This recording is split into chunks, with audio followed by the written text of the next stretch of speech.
आगे सीजी शिक्षा में आपका स्वागत करता हूं। हम देख रहे हैं कक्षा 11वीं रसायन विज्ञान का 7वां इकाई और इस इकाई का नाम है रासायनिक साम्य। और इससे पहले वाले जो क्लास था उसमें हम लोग जो है छोटी छोटी जो बातें थी वो हम लोग चर्चा कर चुके हैं। आज हमारा टॉपिक है आयनिक साम्य, आयनिक इक्विलिब्रियम। ये हम देखेंगे आयनिक साम्य, आयनिक इक्विलिब्रियम। एक डायरेक्ट क्वेश्चन यही कर सकता है आयनिक साम्य क्या होता है, और आयनिक साम्य की बढ़िया छोटा सा क्या है परिभाषा है कि आयनिक साम्य होता क्या है। तो जब हम क्या करते हैं आयनिक यौगिक लेते हैं, क्या लेते हैं हम लोग आयनिक यौगिक। आप पढ़ चुके हो आयनिक यौगिक क्या होता है भाई। तो ऐसे यौगिक जो दो तत्वों के मध्य इलेक्ट्रॉन के लेन देन के फलस्वरूप बनता है उसे हम क्या बोलते हैं आयनिक यौगिक। जैसे हम लोग बात करते हैं NaCl एक ऐसा यौगिक है, आयनिक यौगिक है, क्योंकि यहाँ पर जो है एक प्लस आयन होता है और एक माइनस आयन होता है। तो जब आयनिक यौगिक को हम लोग क्या करते हैं पानी में क्या करते हैं घोलते हैं, जल में क्या करते हैं घोलते हैं, तो उस स्थिति में ये जो आयनिक यौगिक होता है वो अपने आयनों में क्या हो जाता है आपका विभक्त हो जाता है। दो प्रकार के आयन में टूट जाता है, एक धन आयन, एक होता है हमारा धन आयन, और एक क्या होता है हमारा ऋण आयन, एक होता है हमारा ऋण आयन। तो इस प्रकार से हम क्या बोल रहे हैं कि जब आयनिक यौगिक को जल में क्या किया जाता है घोला जाता है तो आयनिक यौगिक दो प्रकार के आयन धन आयन और ऋण आयन में क्या हो जाता है आपका टूट जाता है। और इस प्रकार जो जल के अंदर जो जलीय विलयन बनता है उस जलीय विलयन में जो पदार्थ टूटता है उसको हम लोग वियोजित अणु बोलते हैं, और जो पदार्थ अपने आयनों में नहीं टूटता है उसे अवियोजित अणु कहते हैं। इन दोनों के मध्य क्या हो जाता है आपका साम्यावस्था क्या हो जाता है स्थापित हो जाता है, और यही आपका क्या कहलाता है साम्य या आयनिक साम्य के नाम से क्या किया जाता है जाना जाता है। तो इसी को हम लोग क्या बोलते हैं आयनिक साम्य कहते हैं। तो क्वेश्चन अगर आता है आयनिक साम्य किसे कहते हैं तो आप बता सकते हैं यदि हम क्या करते हैं आयनिक यौगिक को क्या करते हैं जल में घोलते हैं, तो जल में घोलने से वो दो प्रकार का आयन धन आयन और ऋण आयन में क्या हो जाता है आपका टूट जाता है। और इस प्रकार जलीय विलयन में जो वियोजित अणु होता है और जो अवियोजित अणु होता है, वियोजित मतलब जो टूटा हुआ अणु होता है और अवियोजित मतलब जो टूटता नहीं है,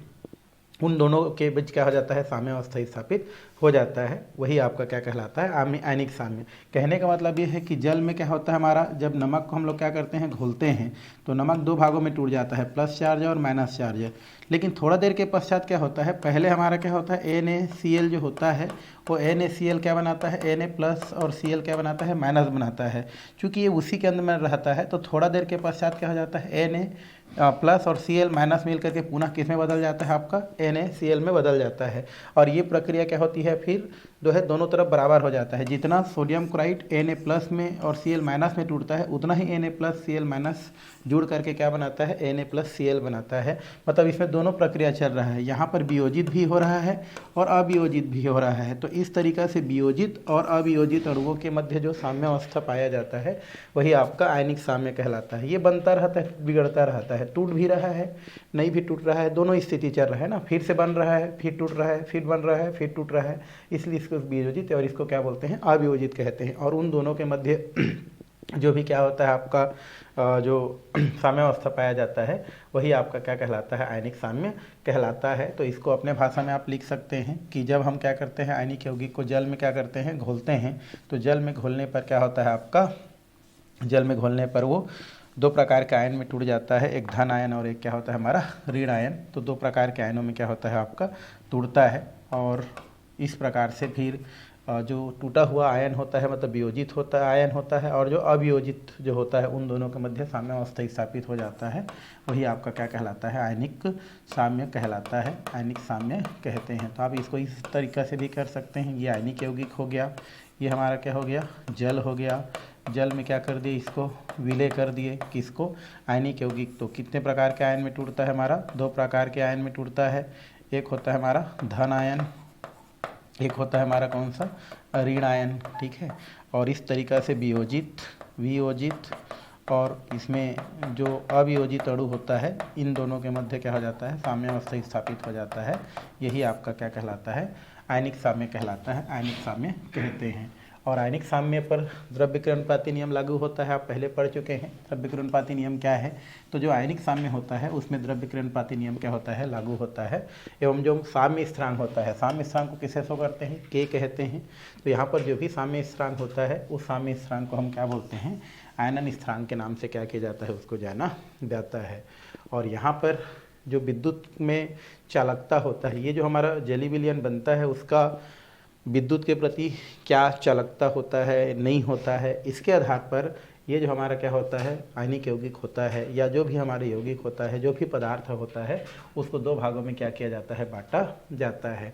तो आयनिक साम्य क्या होता है तो पढ़ लिए, आयनिक साम्य में द्रव्यकनुपाती नियम लागू होता है, वो भी पढ़ लिए। यहाँ पर जो कांस्टेंट होता है उसको साम्य स्थिरांक या वियोजन स्थिरांक या आयनन स्थिरांक के नाम से जानते हैं, वो भी पढ़ लिए। और यहाँ पर विद्युत चालकता के आधार पर, विद्युत चालकता के आधार पर जो पदार्थ होता है, जो भी पदार्थ होता है, उसको दो भागों में क्या किया जाता है, बांटा जाता है। एक होता है चालक और एक क्या होता है, कुचालक। वैसे चालक क्या होता है, कुचालक होता है क्या है, ये आप जानते हैं। चालक मतलब ऐसे पदार्थ जिनमें अगर विद्युत धारा क्या किया जाए, प्रवाहित किया जाए, तो उसमें विद्युत धारा का क्या होता है, प्रवाह होता है, उसे हम क्या बोलते हैं, चालक बोलते हैं। सामान्य भाषा में इसे सुचालक कहते हैं, ठीक है, लेकिन ऐसा बोलेंगे तो चालक कहलाता है। और चालक ऐसे पदार्थ होता है जिसमें से विद्युत धारा क्या किया जा सकता है, प्रवाहित किया जा सकता है या प्रवाहित होता है, उसे चालक कहते हैं। और कुचालक की बात करें तो कुचालक मतलब जैसे प्लास्टिक है, इसमें आप विद्युत धारा प्रवाहित करेंगे तो विद्युत धारा का प्रवाह उसमें नहीं होता है, उसे हम कुचालक कहते हैं, ठीक है। और यहाँ पर चालक किसे कहते हैं वो दिया गया है। जैसे आपको मैं बताया कि चालक क्या है, तो चालक वे पदार्थ होते हैं जिनमें से हो करके या जिनमें हो करके विद्युत धारा क्या होता है, प्रवाहित होता है, वो आपका क्या कहलाता है, चालक कहलाता है, चालक कहते हैं। तो यहाँ से आपको 2-3 क्वेश्चन मिल जाता है। एक तो आयनिक साम्य क्या है, जो कि बहुत ईजी है, और दूसरा चालक क्या है। तो चालक ऐसे पदार्थ होते हैं जिनमें से विद्युत धारा प्रवाहित हो जाता है या होता है, वही आपका क्या कहलाता है, चालक कहलाता है। यहाँ पर चालक को दो भागों में क्या करते हैं हम लोग, बांट के पढ़ाई करते हैं। दो भाग में यहाँ पर बांटा गया है। पहला होता है हमारा धात्विक चालक पहला क्या होता है, धात्विक चालक, ये देखेंगे।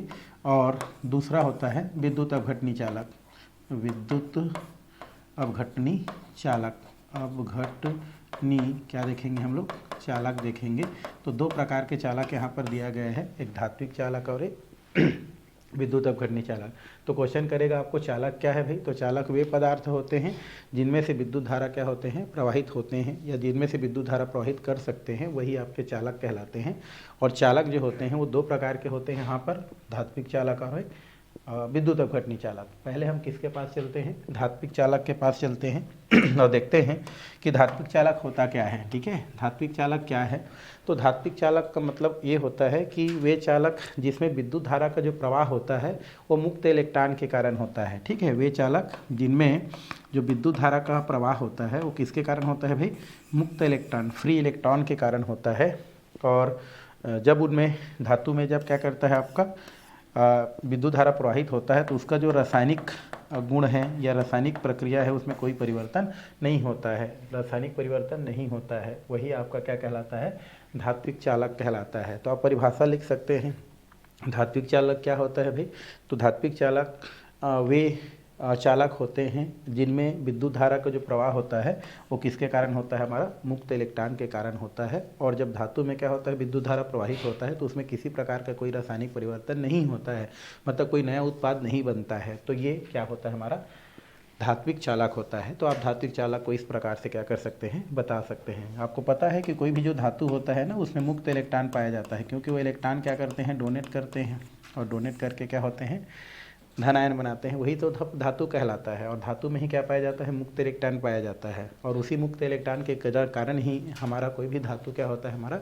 विद्युत का सुचालक होता है, चालक होता है। तो इस तरीक़ा से आप धात्विक चालक को क्या कर सकते हैं, बता सकते हैं, बताया जा सकता है। तो ये सरल सरल क्वेश्चन है जो आप क्या कर सकते हैं, आसानी से लिख सकते हैं। तो यहाँ पर हमने क्या पढ़ा धातु चालक किसे कहते हैं भाई, तो वे चालक जिनमें विद्युत धारा का जो प्रवाह होता है किसके कारण होता है, हमारा मुक्त इलेक्ट्रॉन के कारण होता है। मुक्त इलेक्ट्रॉन, फ्री इलेक्ट्रॉन, और धातु में ही पाया जाता है, ठीक है।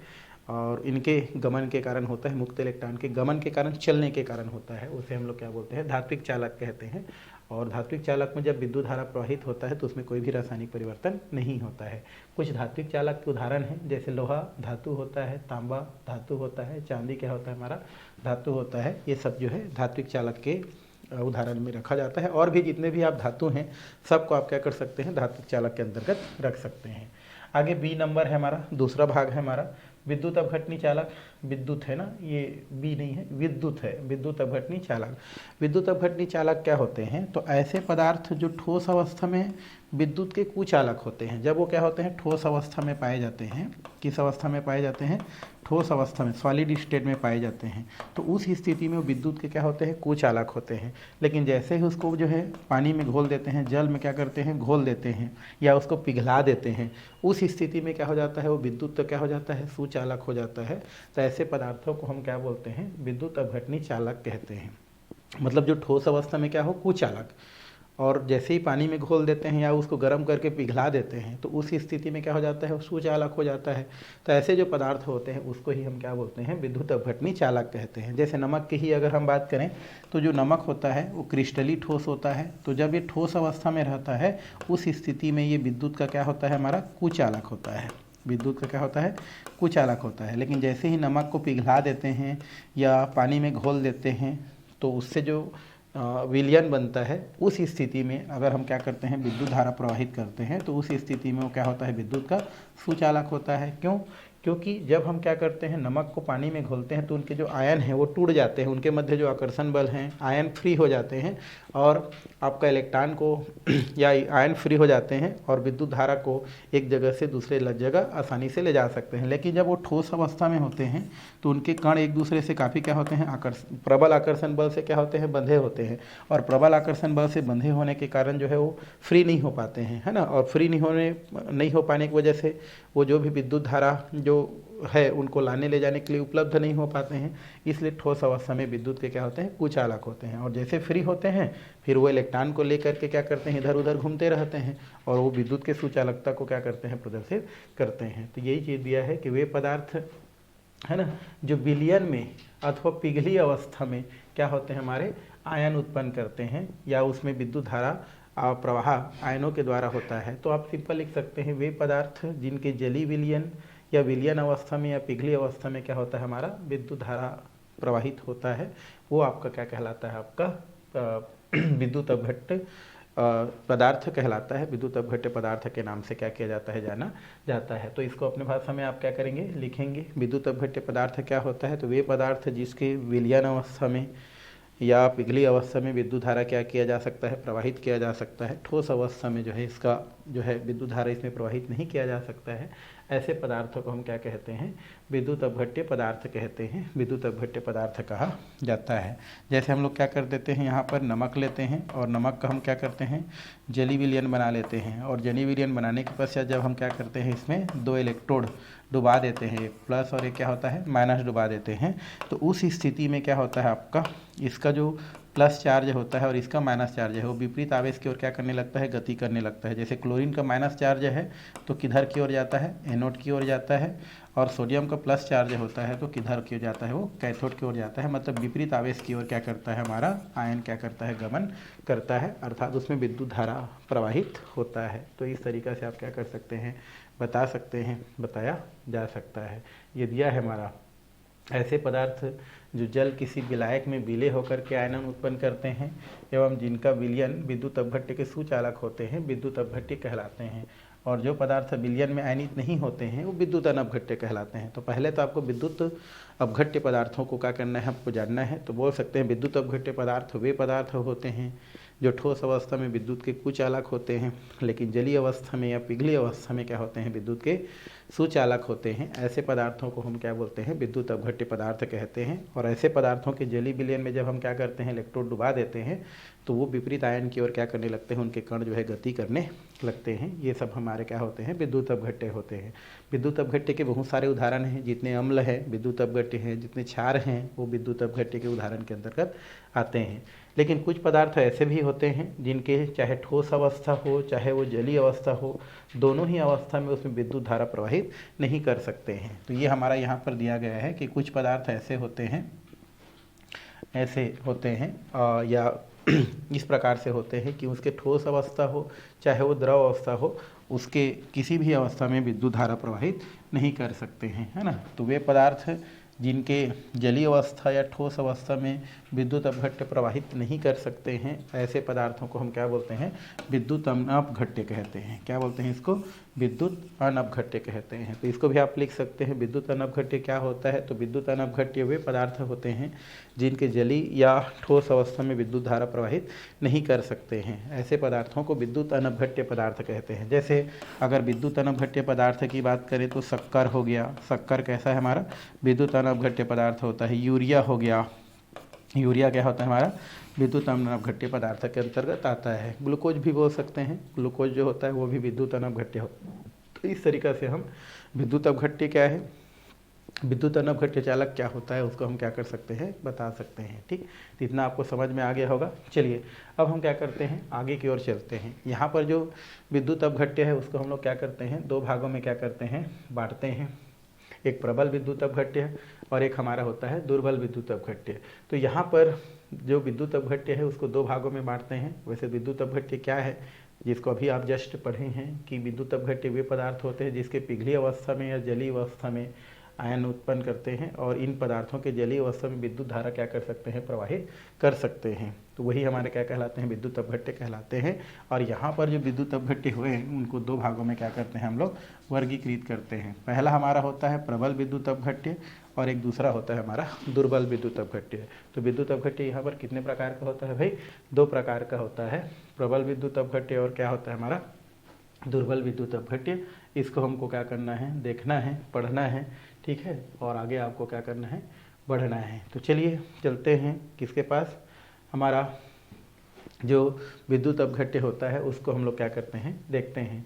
तो प्रबल विद्युत अपघट्य क्या होता है, इसको हम लोग क्या करते हैं, पहले जानते हैं कि प्रबल विद्युत अपघट्य किसे कहा जाता है, प्रबल विद्युत अपघट्य किसे कहते हैं। तो लिख सकते हैं कि प्रबल विद्युत अपघट्य वे अपघट्य होते हैं या वे पदार्थ होते हैं जो कि जलीय विलयन में अपने आयनों में क्या हो जाते हैं, पूर्ण रूप से क्या हो जाते हैं, आयनित हो जाते हैं। उसे हम क्या बोलते हैं, प्रबल विद्युत अपघट्य कहते हैं। मतलब हम बोल सकते हैं कि प्रबल विद्युत अपघट्य वे पदार्थ होते हैं जिसको अगर जल में घोल दें तो वो अपने आयनों में पूर्ण रूप से क्या हो जाता है, आयनित हो जाता है, पूरे पूरे आयनों में टूट जाता है। उसे हम क्या बोलते हैं, प्रबल विद्युत अपघट्य कहते हैं। तो लिख सकते हैं वह पदार्थ, मैं यहाँ से परिभाषा ही लिख देता हूँ, वह पदार्थ जो जलीय विलयन में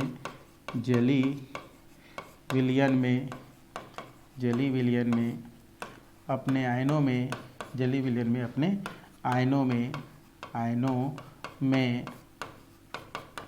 पूर्ण रूप से विभक्त हो जाते हैं, पूर्ण रूप से विभक्त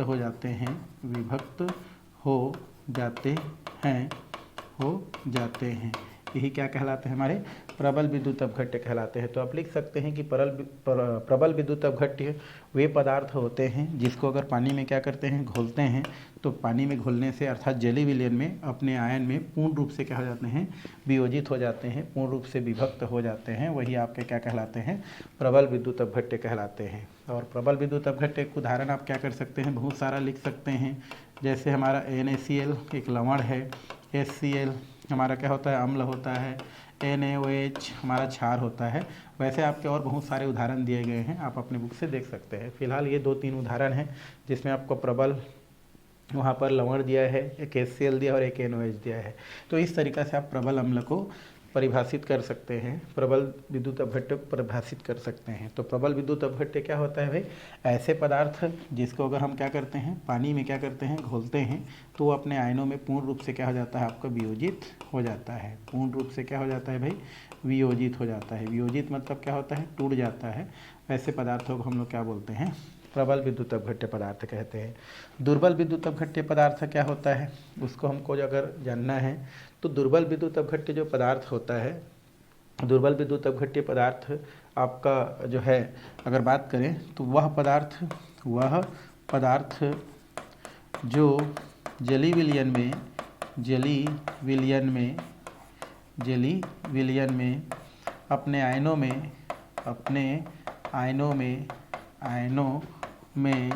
पूर्ण रूप से विभक्त नहीं होते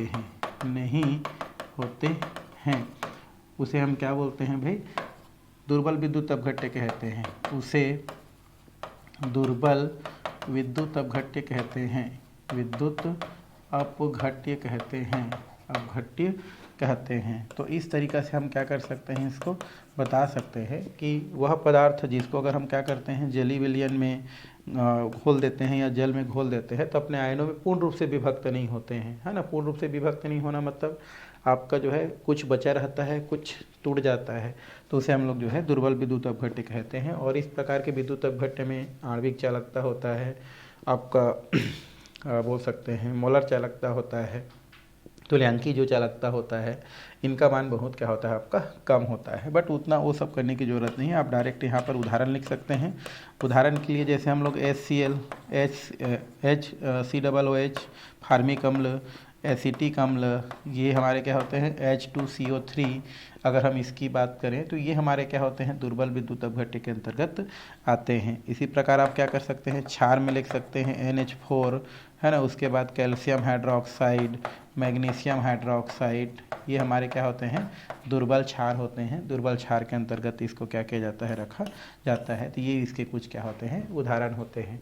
तो विद्युत अपघट्य कितने प्रकार के होते हैं, दो प्रकार के होते हैं, प्रबल विद्युत अपघट्य और दुर्बल विद्युत अपघट्य। प्रबल विद्युत अपघट्य क्या होता है भाई, तो प्रबल विद्युत अपघट्य वे पदार्थ होते हैं जो कि जल में घोलने पर या जली विलयन में घोलने पर, है ना, या जली विलयन बनाने पर अपने आयनों में पूर्ण रूप से क्या हो जाते हैं विभक्त हो जाते हैं, उसे हम क्या बोलते हैं प्रबल विद्युत अपघट्य। दुर्बल विद्युत अपघट्य क्या होता है भाई, तो दुर्बल विद्युत अपघट्य वे हमारे क्या होते हैं पदार्थ होते हैं जो कि जल में घोलने पर अपने आयनों में पूर्ण रूप से विभक्त नहीं होते हैं। तो इसलिए अब हम आगे देखते हैं आर्हेनियस समीकरण या आर्हेनियस का विद्युत अपघट्य सिद्धांत, ये हम लोग देखेंगे, है ना। अभी हम लोग जस्ट देखें क्या विद्युत अपघट्य क्या होता है ना, प्रबल विद्युत अपघट्य क्या होता है, दुर्बल विद्युत अपघट्य क्या होता है। अब इसका नेक्स्ट जो हमारा पॉइंट है वो है आर्हेनियस का विद्युत अपघट्य सिद्धांत। वैसे आर्हेनियस एक क्या था, साइंटिस्ट था जिन्होंने आपका जो है विद्युत अपघट्य सिद्धांत दिया था। इस सिद्धांत की कुछ बातें हैं जो आपके यहाँ पर आपके बुक में क्या किया गया है, दिया गया है। वैसे आर्हेनियस भी जो है आपका साम्यावस्था से रिलेटेड अपना क्या दिया था, अपना सिद्धांत दिया था। जिस सिद्धांत के कुछ पॉइंट हैं तो उन पॉइंटों को हम लोग क्या करना है जो है यहाँ पर देखना है। तो आर्हेनियस के निम्न जो है सिद्धांत के मुख्य बातें यहाँ पर दिया गया है, उसको देखेंगे। तो लिख सकते हैं यहाँ आर्हेनियस के सिद्धांत के, आर्हेनियस के सिद्धांत के, है ना, मुख्य बातें निम्न हैं। यहाँ पर हमको लिखेंगे मुख्य बातें निम्न हैं। इसको हमको क्या करना है, देखना है। पहला वही चीज़ हम जो इससे पहले पढ़े हैं कि जब आयनिक यौगिक को हम क्या करते हैं जली विलयन में क्या करते हैं घोलते हैं, या जब आयनिक यौगिक को जल में क्या करते हैं घोलते हैं, तो वह दो प्रकार का आयन धन आयन और ऋण आयन में क्या हो जाता है आपका विभक्त हो जाता है। यही इसका क्या है पहला पॉइंट है। तो लिख सकते हैं जब आयनिक यौगिक को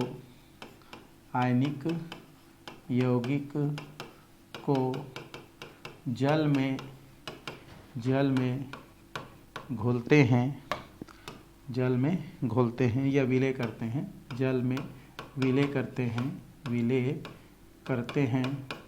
हैं तो वह दो प्रकार के आयन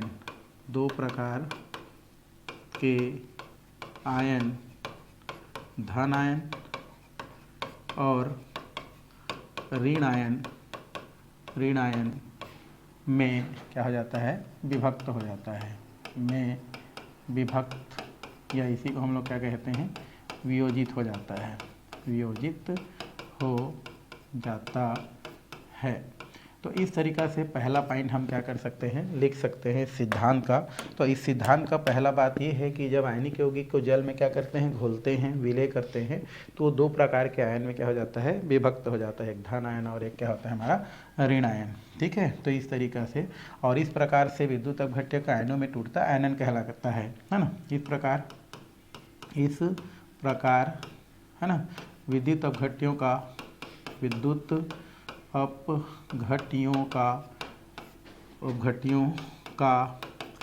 अपने आयन में वियोजित होना क्या कहलाता है हमारा आयनन कहलाता है। तो इस तरीक़ा से आयनन क्या कर सकते हैं बता सकते हैं। जैसे हमारे पास एक विद्युत अपघट्य दिया गया है, क्या दिया है हमारा AB दिया गया है, और जब इस Ab को हम क्या करते हैं, जल में घोलते हैं, तो ये हमारा A प्लस आयन और B माइनस आयन में क्या हो जाता है, टूट जाता है। ये सिद्धांत यही कहता है और इसमें कुछ नहीं है। तो पहला पॉइंट यही लिख सकते हैं, जब आयनिक यौगिक को हम क्या करते हैं, जल में घोलते हैं, तो जल में घोलने से वो दो प्रकार के आयन में, धन आयन और ऋण आयन में टूट जाता है। और इस प्रकार से विद्युत अपघट्य के अपने आयनों में टूटना या वियोजित होना आयनन कहलाता है। तो यहाँ से दो चीज़ आपको पता चल गया, आयनन क्या है, और पहला पता चल गया कि आर्हेनियस का सिद्धांत का पहला बातें क्या है।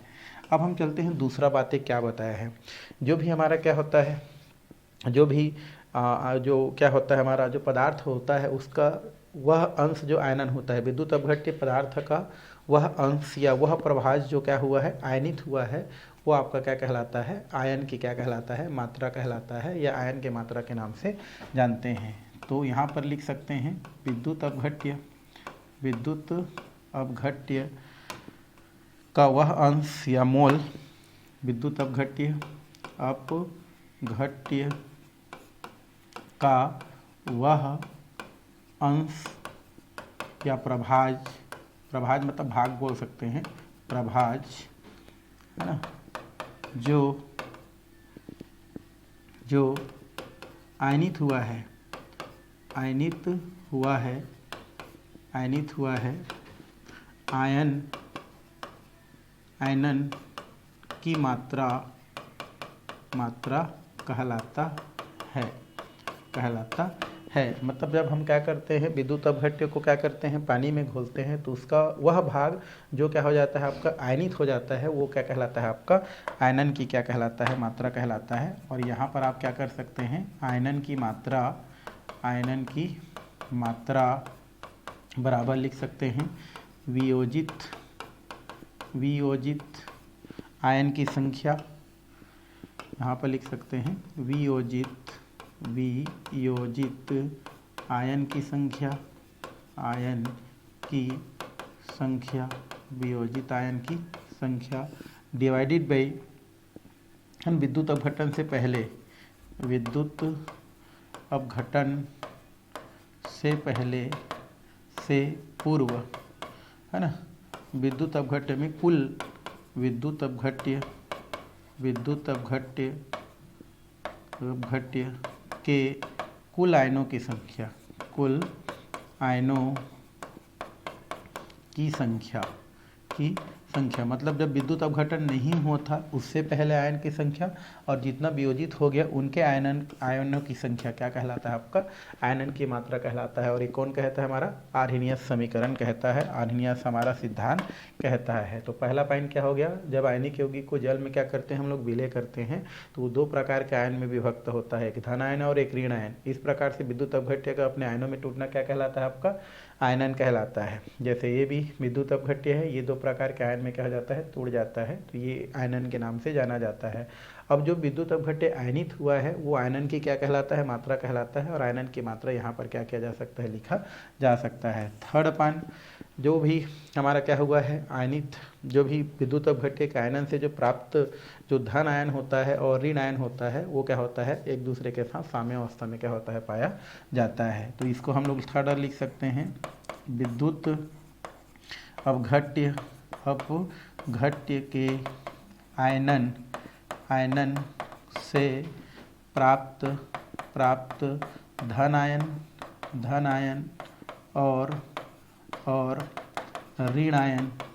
और ऋण आयन के मध्य क्या होता है भाई, साम्यावस्था स्थापित रहता है ना, यह पाया जाता है, साम्यावस्था स्थापित रहता है। क्या रहता है, हमारा साम्यावस्था क्या रहता है, स्थापित रहता है। इसको अभी आप इस प्रकार से बोल सकते हैं ए बी, और ये क्या हो जाता है, आपका ए प्लस क्या होता है, हमारा बी होता है। तो इस तरीक़ा से बोल सकते हैं विद्युत अपघट्य एक आयनन से प्राप्त धन आयन और ऋण आयन के मध्य क्या होता है, आपका साम्यावस्था स्थापित रहता है, या विद्युत अपघट्य के आयनन से प्राप्त जो भी धन आयन और ऋण आयन होता है उनके मध्य साम्यावस्था क्या होता है, पाया जाता है। चौथा पॉइंट, विद्युत अपघट्य से प्राप्त जो धन आयन होता है और जो ऋण आयन होता है वो एक दूसरे के क्या होता है, बराबर होता है। तो इसको भी लिख सकते हैं विद्युत अपघट्य के आयनन से प्राप्त, के आयनन से आयनन से प्राप्त धन आयन और ऋण आयन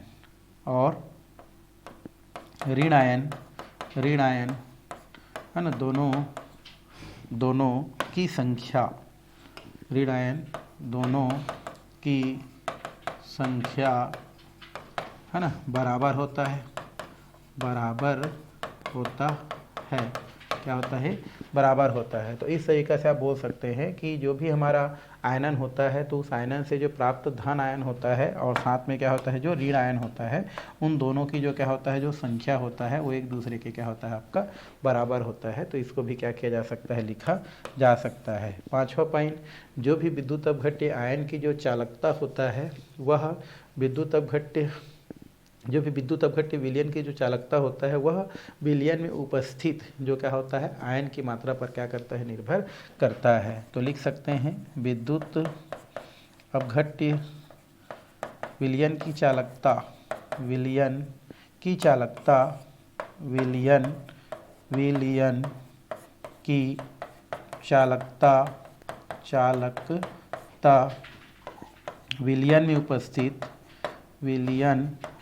में उपस्थित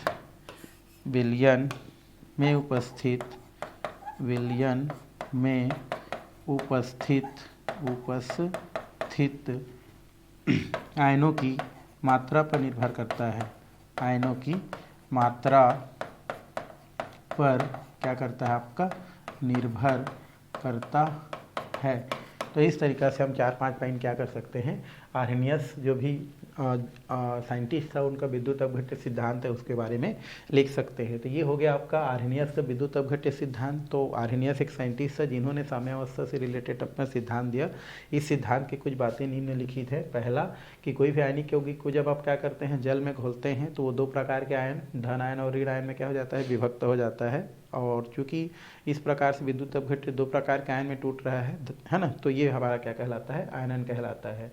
दूसरा, जो भी विद्युत अपघट्य पदार्थ होता है जब उसका क्या होता है आयनन होता है तो जो जितना भाग विद्युत अपघट्य का जितना भाग क्या हो जाता है आयनित हो जाता है वो आयनन की मात्रा कहलाता है। और आयनन की मात्रा वियोजित आयन की संख्या और कुल वियोजित या कुल आयनों की संख्या के अनुपात के बराबर होता है।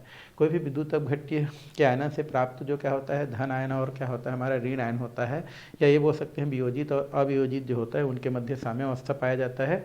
और जो प्राप्त धन आयन होता है और ऋण आयन होता है दोनों की संख्या बराबर होता है। जब अगर हम उसमें विद्युत धारा प्रवाहित करते हैं तो विलयन की जो चालकता होता है उस विलयन में कितना आयन उपस्थित है उस आयनों की संख्या पर क्या करता है, निर्भर करता है। तो इस तरीक़ा से आर्हेनियस का जो विद्युत अपघट्य सिद्धांत है उसको क्या किया जा सकता है, बताया जा सकता है। तो ये हो गया आर्हेनियस के विद्युत अपघट्य सिद्धांत।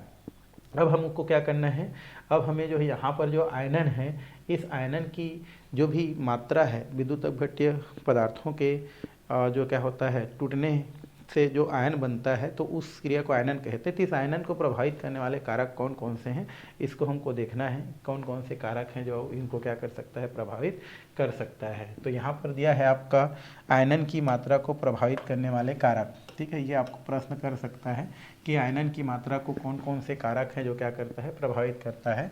तो प्रभावित करने वाले कारक निम्नलिखित हैं। यहाँ पर आप चाहेंगे तो लिख सकते हैं कि आयनन की मात्रा को निम्न कारक क्या करता है आपका, प्रभावित करता है। तो इसको हमको क्या करना है, देखना है। निम्न कारक प्रभावित करता है उसको हमको 1 बाय 1 करके क्या करना है, देखना है। पहला इसमें दिया है विद्युत अपघट्य की प्रकृति। विद्युत अपघट्य अभी पढ़े हैं, विद्युत अपघट्य की प्रकृति है ना, 2 प्रकार के विद्युत अपघट्य पढ़े हैं, प्रबल विद्युत अपघट्य और दुर्बल विद्युत अपघट्य।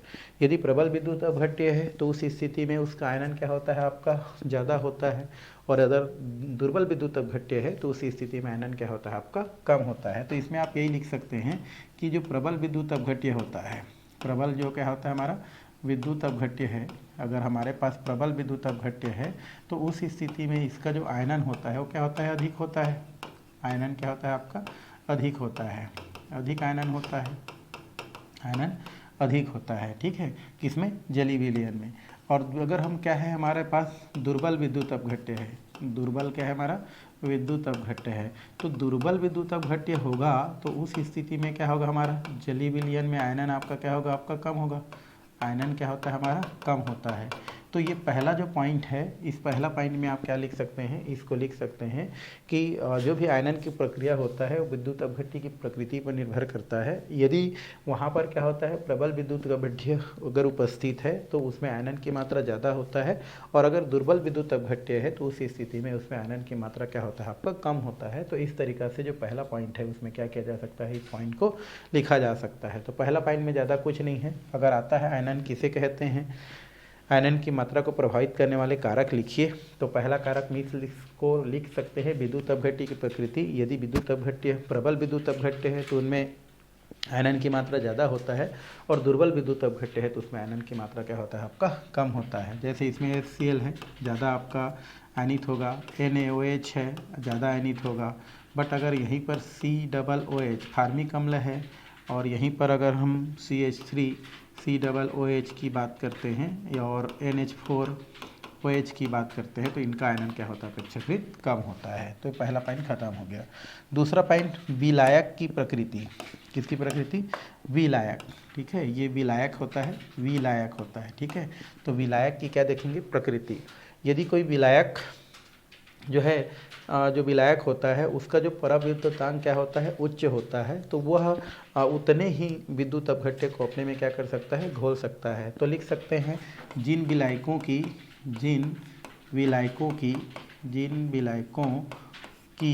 है ना पराविद्युतांक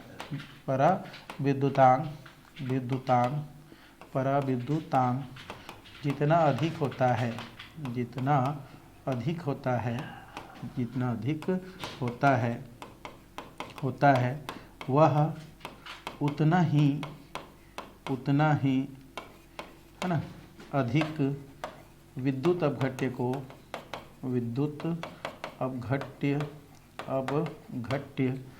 को है ना उनके आयनों में विभक्त कर देता है, को उनके आयनों में क्या कर देता है हमारा विभक्त कर देता है। तो इस तरीक़ा से इसको हम लोग बता सकते हैं कि कई प्रकार के विलायक होते हैं। तो जिन विलायकों की पराविद्युतांक जो होता है जितना ज़्यादा होता है, पराविद्युतांक जितना क्या होता है ज़्यादा होता है, उतना ही क्या करता है वो अपने में विद्युत अपघट्य को क्या कर सकता है वो विभक्त कर सकता है। जैसे जल का जो आयनन विभव होता है, जल का जो हमारा पराविद्युतांक होता है वो सबसे क्या होता है हमारा ज़्यादा होता है, इसलिए ज़्यादातर जो क्या होता है जो जल होता है वो अपने आप में जो भी विद्युत अपघट्य होता है उसको क्या कर लेता है घोल लेता है। तो इस प्रकार से आप दूसरा पॉइंट में क्या कर सकते हैं लिख सकते हैं कि जिन विलायकों की पराविद्युतांक कितना होता है जितना ज़्यादा होता है उसमें उतना ही विद्युत अपघट्य क्या होता है आपका घुलता है, अर्थात आयनों में क्या होता है आपका विभक्त होता है। तो ये दूसरा पॉइंट क्या कर सकते हैं लिख सकते हैं। और ये भी बता सकते हैं कि जल का जो पराविद्युतांक होता है सबसे ज़्यादा होता है, इसलिए विद्युत अपघटन की प्रक्रिया या विद्युत अपघट्य जो है जल में ज़्यादा क्या होता है आयनित होता है। तो इस तरीक़ा से दोनों पॉइंट को क्या किया जा सकता है लिखा जा सकता है, बताया जा सकता है। अब हम चलते हैं तीसरा पॉइंट के पास। तीसरा पॉइंट क्या कहता है इसको हम लोग देखते हैं। तीसरा पॉइंट दिया है विलयन की तनुता। विलयन की क्या है हमारा तनुता।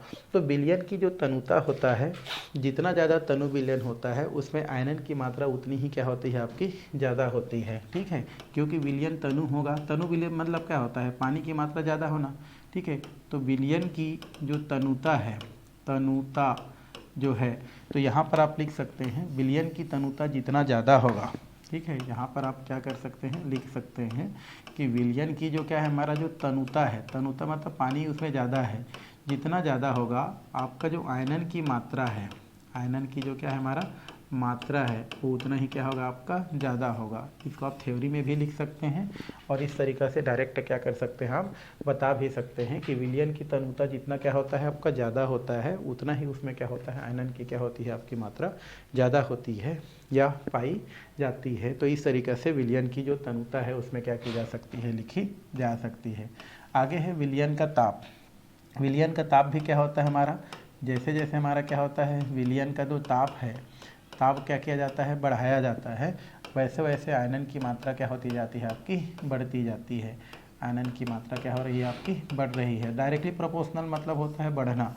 तो आप इसको थ्योरी में भी लिख सकते हैं और इस प्रकार से लिख भी सकते हैं। थ्योरी में क्या लिखना है कि विलयन का ताप बढ़ाने से क्या होता है आपका, जो भी आयनन की मात्रा है वो बढ़ती जाती है, क्योंकि ताप बढ़ाने से जो कण होते हैं उनके मध्य जो क्या होते हैं आकर्षण बल पाए जाते हैं, वो क्या होती जाती है आपकी, कम होती जाती है। और कम होने की वजह से आसानी से क्या हो जाती है, वो टूट जाती है। तो चाहेंगे तो आप लिख सकते हैं कि विलयन का, है ना, ताप बढ़ाने से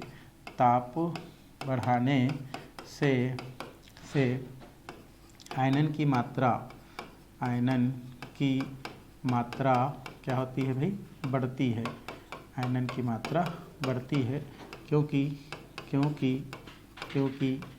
ताप बढ़ाने पर है ना, कणों के मध्य आकर्षण बल क्या होती जाती है हमारी, कमज़ोर होती है या दुर्बल होती है। आकर्षण बल दुर्बल हो जाती है। तो इस तरीक़ा से हम इसको क्या कर सकते हैं, समझा सकते हैं। तो ये हो गया हमारा विलयन का ताप। तो विलयन का ताप जैसे जैसे बढ़ाएंगे आयनन की मात्रा बढ़ती जाएगी, क्योंकि कणों के मध्य आकर्षण बल कम होती जाएगी। लास्ट है इसमें 5वां नंबर, सम आयनन प्रभाव है। ठीक है, ये आपका होता है सम आयनन प्रभाव। तो यदि किसी विलयन में, है ना, आपका बोल सकते हैं सम आयन युक्त एक समान आयन के अगर क्या होता है, मतलब कोई विलयन है जिसमें प्रबल विद्युत अपघट्य भी है और दुर्बल विद्युत अपघट्य भी उपस्थित है, तो उस स्थिति में क्या होता है हमारा, जो क्या होता है दुर्बल विद्युत अपघट्य का आयनन क्या हो जाता है, कम हो जाता है। कहने का मतलब ये है कि एक हमारा जली विलयन है दुर्बल विद्युत अपघट्य, किसमें, दुर्बल विद्युत अपघट्य का क्या है हमारा, जली विलयन है दुर्बल विद्युत अपघट्य का। और उसी जली विलयन में सेम आयन का क्या है, अगर प्रबल विद्युत अपघट्य है, प्रबल क्या है हमारा, विद्युत अपघट्य है, तो प्रबल विद्युत अपघट्य की उपस्थिति में दुर्बल विद्युत अपघट्य का आयनन क्या हो जाता है आपका, कम हो जाता है। तो ये क्या कहलाता है हमारा, समायनन प्रभाव कहलाता है। तो किसी जो है बोल सकते हैं किसी विद्युत अपघट्य जो विलयन होता है, यदि उसमें समान आयन के प्रबल विद्युत अपघट्य है, ठीक है, तो लिख सकते हैं किसी विद्युत अपघट्य विलयन में विद्युत अपघट्य विलयन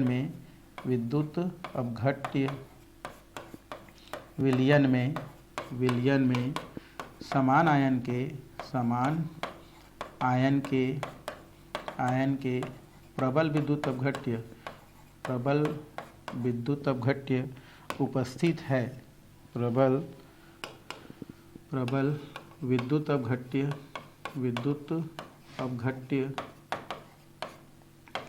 अपघट्य उपस्थित है, तो दुर्बल विद्युत अपघट्य का